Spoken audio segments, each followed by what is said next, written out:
মাননীয় স্পিকার, আমি প্রথমবারের মতো জাতীয় সংসদের সদস্য হিসেবে উপস্থিত হতে পেরে আমার মাননীয় সংসদ নেতা জনাব তারেক রহমানের প্রতি কৃতজ্ঞতা জ্ঞাপন করছি।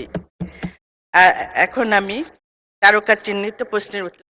ঢাকা অবস্থিত দেশের প্রথম আন্তর্জাতিক বিমানবন্দরের নাম পরিবর্তন করে অতীতের ন্যায় যে আন্তর্জাতিক বিমানবন্দর করার সিদ্ধান্ত এখনো গৃহীত হয়নি।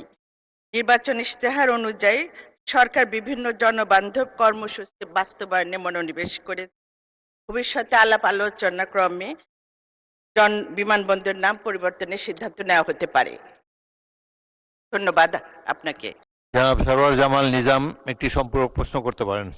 গণতন্ত্রের মাতা, তিনবারের সফল প্রধানমন্ত্রী প্রয়াত দেশনেত্রী বেগম খালেদা জিয়া চট্টগ্রামকে 1992 ইংরেজিতে বিজনেস ক্যাপিটাল হিসেবে ডিক্লেয়ার দিয়েছিলেন এবং 1993-তে সেটা নীতিগতভাবে গ্রহণ হয় এবং বিজনেস ক্যাপিটাল হিসাবে এই চট্টগ্রাম বিমানবন্দরে দেশি বিদেশি অনেক বিনিয়োগকারী ব্যবসায়ী আসে, অনেকেই তাদের প্রাইভেট জেট নিয়েও আসে, প্রাইভেট বিমান নিয়ে আসে। কিন্তু বর্তমান যে বিমানবন্দরের অবস্থা একটা ডিস্ট্রিক্ট শহরের মতো একটা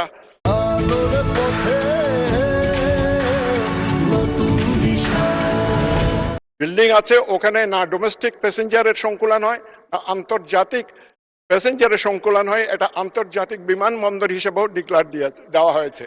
কাজেই আমি মাননীয় মন্ত্রীর কাছে জানতে চাচ্ছি, আগামীতে এই বিমানবন্দরকে একটা আন্তর্জাতিক বিমানবন্দর হিসেবে নতুন কোনো এক বিল্ডিং হবে কিনা, নতুন কোনো টার্মিনাল হবে কিনা, সেটা আমি জানতে চাচ্ছি আপনার মাধ্যমে। ধন্যবাদ মাননীয় স্পিকার।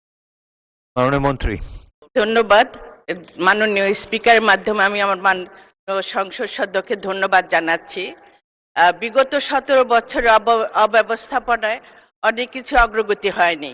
আপনারা যে চট্টগ্রামে বিমানবন্দরের কথা বলছেন, এটা আমরা পর্যবেক্ষণ করছি। আমরা যাব, 2-1 দিনের মধ্যে আমরা চট্টগ্রাম এয়ারপোর্টে যাচ্ছি। আমরা দেখে আলাপ আলোচনার মাধ্যমে আপনাদের যে ইচ্ছাটা, এটা প্যাসেঞ্জাররা যে সুযোগ সুবিধা চাচ্ছে যেভাবে, সেভাবে আমরা কাজ করার চেষ্টা করব আলোচনা ক্রমে। ধন্যবাদ মাননীয় স্পিকার।